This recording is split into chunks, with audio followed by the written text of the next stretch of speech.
नमस्कार दोस्तों, मेरा नाम है राहुल यादव और आप सभी का स्वागत है इन्वेस्ट राइट की एक नई वीडियो में। आशा करता हूं आप सभी लोग स्वस्थ होंगे। दोस्तों, आज की वीडियो का जो टॉपिक है वो है इमरजेंसी फंड। देखिए, इसको लेकर कमेंट्स भी कुछ आए थे कि सर इमरजेंसी फंड के बारे में बताइए, हम पैसे को सेविंग्स अकाउंट में रखें या फिर हम उसको किसी लिक्विड फंड में डाल दें, क्योंकि इमरजेंसी के लिए सभी चाहते हैं कि उनके पास थोड़ा सा फंड ज़रूर रहे और वो सेफ भी रहे। तो कौन सा ऑप्शन हमारे लिए बढ़िया हो सकता है, कौन कौन से ऐसे फंड्स हैं जिनमें हम इमरजेंसी के लिए अपने पैसे को होल्ड कर सकते हैं, वो हम लोग आज की वीडियो में डिटेल में समझेंगे। तो वीडियो है आपके लिए बहुत ही ज़्यादा इन्फॉर्मेटिव, बहुत ही ध्यान से देखिएगा और समझिएगा, क्योंकि यहाँ एक चीज़ मैं आप सभी को समझाऊंगा बिल्कुल सिंपल भाषा में। चलिए बिना किसी देरी के वीडियो को स्टार्ट करते हैं। कमेंट जो आए थे, ये अमित कुमार जी का एक कमेंट था और एक ये नाम मुझे क्लियर नहीं, एक चैनल से कमेंट है, इन सर का भी कमेंट था। देखिए, इमरजेंसी फंड्स, कुछ पॉइंट पर बात करते हैं। इमरजेंसी फंड क्या होते हैं? सिंपल है, इमरजेंसी फंड वही होते हैं जो हम किसी इमरजेंसी के लिए अपने पास थोड़ा सा पैसा होल्ड करके रखते हैं, और वो रखना भी बहुत ज़रूरी होता है हमारे लिए। इमरजेंसी फंड वो पैसा है जो हम किसी भी समय उसको हम पैसे को यूज़ कर सकें। ऐसा पैसा ना हो कि जिसको पैसे को हमारे पास तक पहुंचने में टाइम लगे, फिर वो इमरजेंसी फंड नहीं हुआ। मान लीजिए हमने किसी ऐसी स्कीम में पैसा निवेश कर दिया जहां से हमको पैसा निकालने में ही 10 दिन 12 दिन लग गए, तो मैं उसको इमरजेंसी फंड नहीं मानूंगा। इमरजेंसी फंड वही है जो आपको टाइम पर पैसा मिल जाए। ठीक है, इमरजेंसी फंड क्यों रखना चाहिए? किसी भी तरह की इमरजेंसी लाइफ में आ सकती है, पता नहीं आने वाले टाइम में क्या हमें एकदम से ज़रूरत पड़ जाए पैसों की, तो वो हमें ज़रूर रखना चाहिए। इमरजेंसी फंड कितना बड़ा होना चाहिए, ये टोटली आपकी जो इनकम है उस पर डिपेंड करेगा कि आपकी इनकम कितनी है, किस तरह के आपके खर्चे हैं और किस तरह की इमरजेंसी आपको लगता है कि आ सकती है, और कितना पैसा आप उसके लिए होल्ड कर सकते हैं। ये पॉइंट तो सभी के लिए बिल्कुल अलग अलग होगा। ठीक है, इमरजेंसी फंड को कहाँ इन्वेस्ट करें, पैसा सेफ भी हो और रिटर्न्स भी ठीक ठाक मिले। ज़्यादा तो नहीं कहेंगे, क्योंकि ज़्यादा का मतलब है कि सेविंग अकाउंट से थोड़े से ज़्यादा मिले, क्योंकि सबसे सेफ तो पैसा सेविंग्स में ही रहता है। देखिए, इमरजेंसी जो फंड है उसमें इन्वेस्ट करने का बेस्ट तरीका क्या है? आप बैंक में एफडी कर सकते हैं, सबसे आसान है। और नॉर्मली हम लोगों ने देखा भी है कि जब हमने अपने बड़ों को भी देखा है कि पैसे को बचाने के लिए वो क्या करते हैं कि पैसा, हमारे पास कुछ इकट्ठा पैसा है, सीधा उसको बैंक में एफडी कर देते हैं कि भाई पैसा हमारा बढ़ेगा भी और पैसा हमारा सेफ भी रहेगा। दूसरा ऑप्शन लिक्विड फंड है। अब दोनों में क्या डिफरेंस है और हम क्यों एफडी से स्विच करके लिक्विड फंड्स की तरफ आ रहे हैं, इसका क्या कारण है? आप समझेंगे कि दोनों में से किस में ज़्यादा फायदा है। देखिए, थोड़ा सा मैं आपको डिटेल में समझाता हूं यहां पर। चलिए देखिए, अगर आप पैसा एफडी में डालते हैं, मान लीजिए आपके पास कुछ पैसा है, इमरजेंसी फंड है आपके पास, आपने रखा हुआ है और आप सोच रहे हैं कि यार इस पैसे की अभी तो ज़रूरत नहीं है, लेकिन अगर घर में रखा हुआ है पैसा तो वाकई पैसे की तो वैल्यू घटती जाएगी। अगर मैं सेविंग्स अकाउंट में रखता हूँ तो वहाँ कितना मिलेगा? नॉर्मली सेविंग्स अकाउंट में 3.5% से 4% तक मिल जाएगा, उससे ज़्यादा तो पैसा नहीं बढ़ेगा। लेकिन वहीं अगर मैं एफडी में पैसे को डाल देता हूँ तो मुझे लगभग 6% के आसपास मिल सकता है। हो सकता है कि थोड़ा सा 6% से भी ज़्यादा मिल जाए। अच्छा ऑप्शन है, बिल्कुल रखा जा सकता है। लेकिन लिक्विड फंड क्यों ज़्यादा अच्छा ऑप्शन है एफडी के मुकाबले, बात यहाँ आती है। देखिए, अब इमरजेंसी फंड का मतलब है कि आपको पैसे की कभी भी ज़रूरत हो सकती है। मान लीजिए आपने बैंक में उस पैसे को फिक्स कर दिया, अब आपको पता नहीं है कि पैसे की ज़रूरत कब पड़ेगी। आपने 6 महीने के लिए पैसे को फिक्स कर दिया, लेकिन ज़रूरत आपको पैसे की 3 महीने में एकदम इमरजेंसी ज़रूरत पड़ी पैसे की, तब आप क्या करेंगे?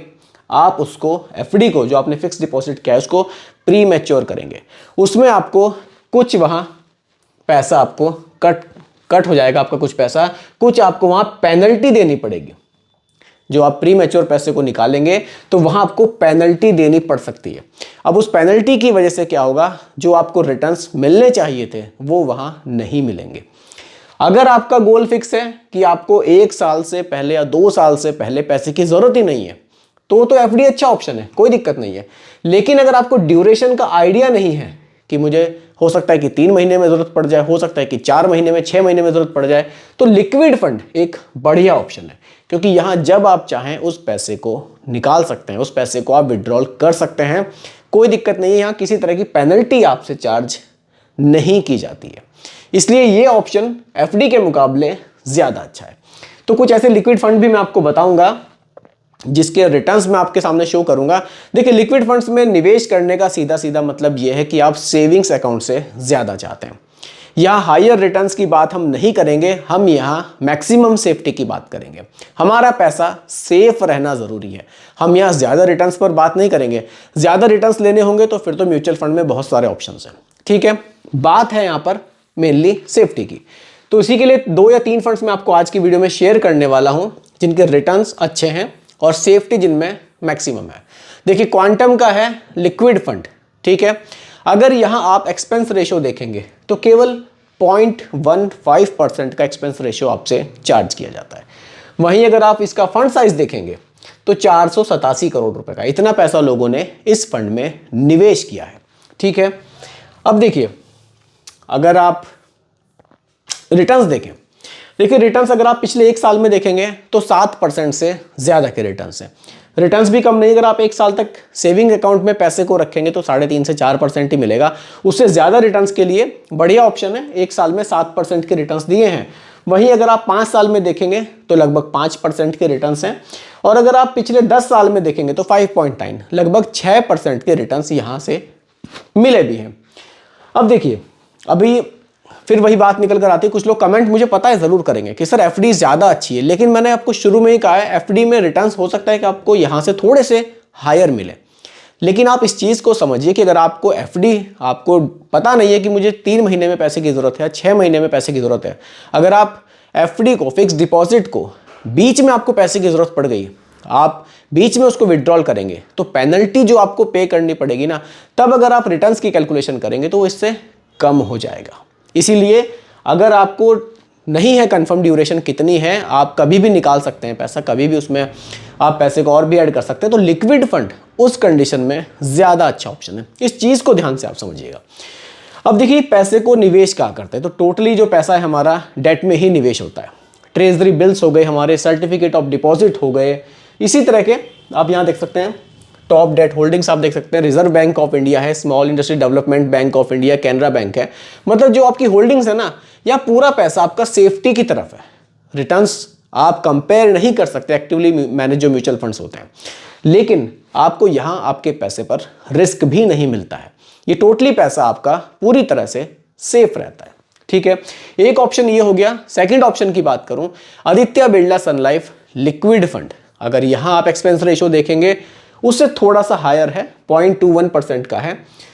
फंड साइज आप देखेंगे 48,377 करोड़ रुपए का। इसमें तो काफी पैसा लोगों ने निवेश किया हुआ है। ठीक है, देखिए अब आप यहां देख सकते हैं रिटर्न्स, पिछले 1 साल के रिटर्न्स लगभग 7.5% के रिटर्न है। वहीं अगर लॉन्ग टाइम के रिटर्न्स देखेंगे, पिछले 10 साल के देखेंगे डायरेक्ट, तो 6.47% के रिटर्न्स हैं। हालांकि बहुत लंबे समय के लिए, 5 साल 10 साल के लिए तो शायद कोई लिक्विड फंड्स में पैसा निवेश नहीं करता। नॉर्मली 6 महीने, 1 साल, 2 साल तक लोग इसमें पैसा रखते हैं। वहीं 1 साल के रिटर्न्स आपने देखें 7.5% के आपको मिले भी हैं, तो रिटर्न्स भी काफ़ी बढ़िया हैं लिक्विड फंड्स में। और सबसे बड़ी बात है कि यहाँ पैसा सेफ भी आपका रहता है और कोई किसी तरह की पेनल्टी भी यहाँ नहीं है। प्री मैच्योर पेनल्टी की आपको यहाँ देने की कोई ज़रूरत नहीं है। ठीक है, यहाँ भी आप देख सकते हैं जो पैसा आपका निवेश है, कमर्शियल पेपर्स है, ये एलोकेशन इंस्ट्रूमेंट्स हैं, सर्टिफिकेट ऑफ डिपॉजिट है, ट्रेजरी बिल्स है। इसी तरह से टॉप की डेट की होल्डिंग्स आप देख सकते हैं, reserve bank of India, Punjab national bank, state bank of India, Reliance retail ventures limited. तो पैसा आपका टोटली सेफ्टी की तरफ ही यहाँ पर रखा जाता है। एक और ऑप्शन दिखा देता हूँ आपको, महिंद्रा मन्नुलाइफ लिक्विड फंड। यहाँ अगर आप एक्सपेंस रेशियो देखेंगे 0.16% का है, फंड साइज 1322 करोड़ रुपए का है, और रिटर्न्स देखिए, रिटर्न्स आप देखेंगे पिछले 1 साल के 7.48%, लगभग 7.5% के रिटर्न्स है, जो कि मेरे हिसाब से बहुत सही है। 3 साल के देखेंगे 6.43 है, 5 साल के देखेंगे 5.44% है। रिटर्न्स अच्छे हैं, बस आप कंपेयर इसको एक्टिवली मैनेज म्यूचुअल फंड से मत कीजिएगा। आप इसको कंपेयर कीजिएगा सेविंग अकाउंट में जो आपको वहाँ पर रिटर्न्स मिलते हैं ना, उससे कंपेयर करेंगे तो आपको लगेगा हाँ वाकई अच्छे, क्योंकि जो आपका पैसा निवेश है ना, जिस तरह से आप सेविंग अकाउंट में रखते हैं उसी तरह से लिक्विड फंड में पैसा रहता है। आपको जब मर्जी ज़रूरत हो पैसे की, आप वहाँ से विड्रॉल कर सकते हैं। ठीक है, होल्डिंग्स यहाँ भी आपको ऐसी देखने को मिलेगी क्योंकि टोटली पैसा आपका डेट में ही निवेश है। तो दोस्तों ये कुछ लिक्विड फंड्स के ऑप्शंस थे जो मैंने आपके साथ शेयर किए। अगर आप लोगों के पास कुछ इमरजेंसी पैसा है, आप उसको इमरजेंसी फंड है, आप उसको ऐसी जगह निवेश करना चाहते हैं जहां आपके पैसे पर रिस्क ना रहे, तो लिक्विड फंड आपके लिए एक बढ़िया ऑप्शन है। लेकिन अगर आपको आपकी ड्यूरेशन तय है कि मुझे 1 साल या 2 साल बाद पैसे की ज़रूरत है, तो बैंक में आप फिक्स डिपॉजिट भी कर सकते हैं, वो भी अच्छा ऑप्शन है। लेकिन अगर आपको पैसे की बीच में ज़रूरत पड़ी तो बस थोड़ा सा एक वहीं पर है कि आपको फिर प्री मैच्योर जो उसमें पेनल्टी है वो पे करनी पड़ सकती है। इसलिए अगर आप लोगों को ड्यूरेशन कंफर्म नहीं है, आप हो सकता है 3 महीने के लिए पैसा छोड़ दें निवेश करके, 6 महीने के लिए छोड़ दें, साल भर के लिए छोड़ दें, तो लिक्विड फंड एक बड़ी ऑप्शन है। यही आज की वीडियो का टॉपिक था। उम्मीद करता हूं कि टॉपिक आपको पूरी तरह से क्लियर हुआ होगा। फिर भी कोई कंफ्यूजन हो आप मुझे कमेंट कीजिएगा, रिप्लाई मैं आपको ज़रूर करूंगा। बाकी रिकमेंडेशन नहीं है, केवल एजुकेशनल पर्पस वीडियो आप लोगों के लिए बनाई गई है, क्योंकि म्यूचुअल फंड का जो भी निवेश है बाजार जोखिमों के अधीन होता है। बाकी वीडियो पसंद आई हो लाइक शेयर ज़रूर कीजिएगा, और मेरे चैनल पर अगर आप नए हैं इसको भी सब्सक्राइब आप ज़रूर कीजिएगा। धन्यवाद।